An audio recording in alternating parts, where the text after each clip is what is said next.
জনতা আপোষ না সংগ্রাম দালালি না রাজপথ অসহযোগ যেমন চলবে আমাদের বিক্ষোভ এবং গণ অবস্থান কর্মসূচিও পাশাপাশি চলবে। সকল জেলায় জেলায় পাড়ায় মহল্লায় আপনারা বিক্ষোভে নেমে আসুন এবং গণ অবস্থান তৈরি করুন এবং আমরা অতি শীঘ্রই মার্চ টু ঢাকা ঘোষণা করব।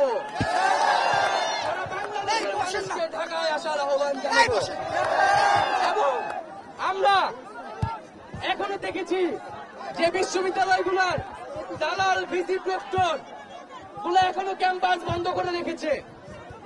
আমরা 24 ঘন্টার আলটিমেটাম দিচ্ছি সকল পাবলিক বিশ্ববিদ্যালয় গুলার হল গুলা খুলে দিতে হবে।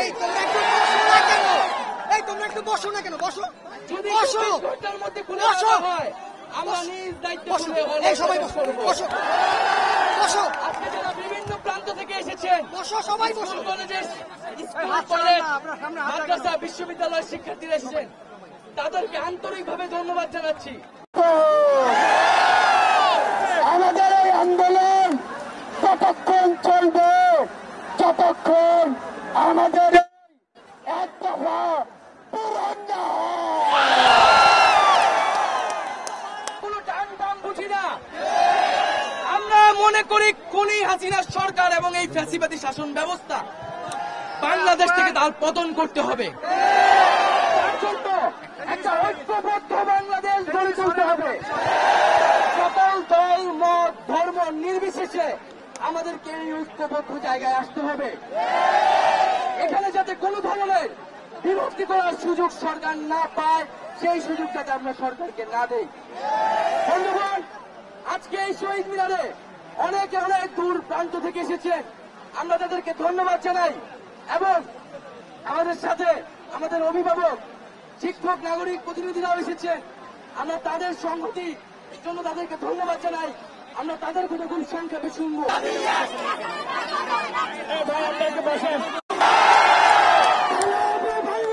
ঘোষণা দিয়ে চলে গিয়েছে গণমিছিলের সাথে পালানো শুরু হয়েছে।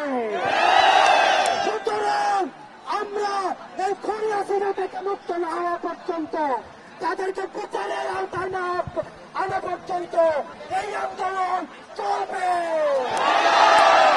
আমরা আমাদেরকে তাদেরকে শহীদ করেছে আমরা স্পষ্টভাবে ঘোষণা করতে চাই। এখানে প্রত্যেকজন আবু সাইদ হয়ে গিয়েছে, মুক্ত হয়ে গিয়েছে। বুলেট পড়ুয়া করি না। আমাদের এক দাবি, আমাদের আন্দোলন আজকে এমন, আমরা যেদিন আন্দোলনটাকে এই আন্দোলন থেকে এমন করে যেতে পারবো সেই দিন আমাদের আন্দোলন শেষ হবে। তোমাদেরকে 17-18 বছর যাবৎ ভোট দিতে দেয় না, তোমাদের সম্পদ বিদেশে পাচার করে প্রধানমন্ত্রীর পিয়ন হয় 400 কোটি টাকার মালিক, আইটি হয় 1000 কোটি টাকার মালিক, মানুষকে গুম করে। এত কিছুর পর তাদের রক্ত পিপাসা মিটে নাই। তারা আমাদের সন্তানদের হত্যা করেছে, শত শত সন্তানকে। এই শত শত সন্তানকে হত্যা করে হাজার হাজার মানুষকে আহত করে, শিশুদের হত্যা করে, আমাদের ছাত্রদের বুকে গুলি চালিয়ে এখন বলে এখন আবার আন্দোলন কিসের?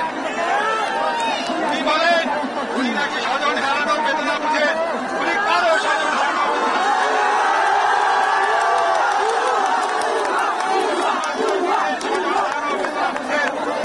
বাংলাদেশ স্বাধীন করেছে মুক্তিযোদ্ধারা।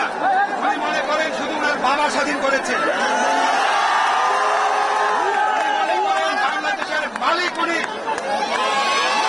উনি আমাদেরকে কথায় কথা বলে উনি নাকি আমাদের ভাত খাওয়ান, উনি নাকি আমাদের বিদ্যুৎ বন্ধ করে দিবেন। আজকে আমি এখানে এসেছি আমাদের তরুণ প্রজন্ম, আমাদের জেনারেশন জি, তোমাদের প্রতি আমার শ্রদ্ধা জানানোর জন্য, তোমাদের প্রতি এই জাতির কৃতজ্ঞতা জানানোর জন্য। তোমরা বাংলাদেশের ইতিহাস দেশে ব্রিটিশ আমল থেকে শুরু করে সবচেয়ে বড় স্বৈর শাসক, সবচেয়ে বড় হত্যাকারী শাসকের বিরুদ্ধে রুখে দাঁড়িয়েছ। তোমাদের জয় সুনিশ্চিত।